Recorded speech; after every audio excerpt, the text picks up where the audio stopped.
So I'm going to talk about a passage from Wolf Whistle that takes place right about in the middle of the book.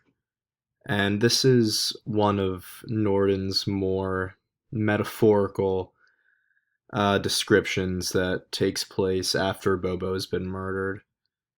And um, this is one of the passages where the notion of magical realism is particularly on display. So it says, sliding past him beneath the black water, he saw an ancient tangle of briars and cypress knees and gum stumps. He saw a billion strings of vegetation and tiny root systems. He saw fish, bright bluegills and silvery crappie, long-snouted gar, and lead-bellied cat with ropey whiskers. And it continues on the next page. He saw turtles and mussels and the earth of plantations sifted there from other states, another age, through a million ditches, and on the feet of turkey vultures and blue herons and kingfishers. He saw schools of minnows and a trace of slave death from a century before. He saw baptizings and drownings. He saw the transparent wings of snake doctors. He saw lost fish stringers and submerged logs, submerged boat, and the ghosts of lovers. After a long time, the big fan stopped rolling, came to a halt far out in the lake in deep water, and Bobo's body floated decently alongside it, attached by the neck by a length of barbed wire. So this is, in my opinion, one of the more powerful passages from the book, and something that definitely jumps out at me is, like I said, the notion of magical realism and how this passage is essentially one big metaphor, and I think that one of the one of the central messages that Norden weaves into Wolf Whistle is pretty much encapsulated by this passage here.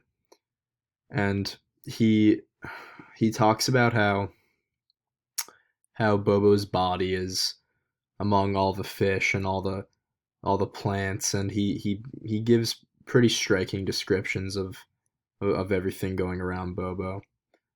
And then he mentions really powerful things like slave death from a century before, and I found it pretty interesting how he juxtaposes words like schools of minnows and then throws slave death in there.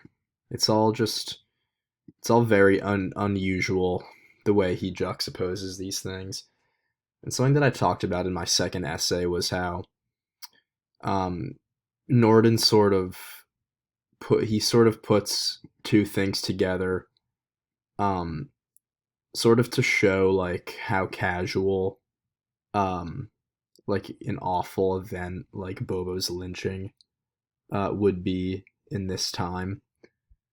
And I guess something that I learned or that I came to realize from this passage was in the sense of non-traditional texts or structures is how authors can sort of weave and they can integrate messages into their narratives in really like odd and understated ways. And I think that this is definitely an awesome example of that.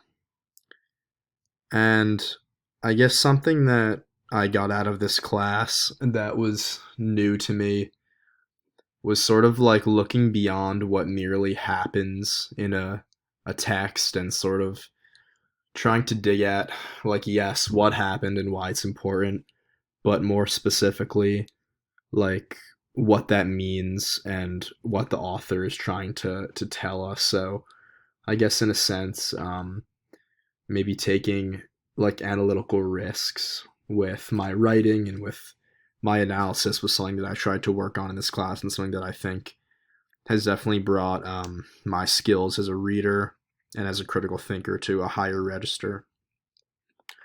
So I would say that that's about it, and thank you.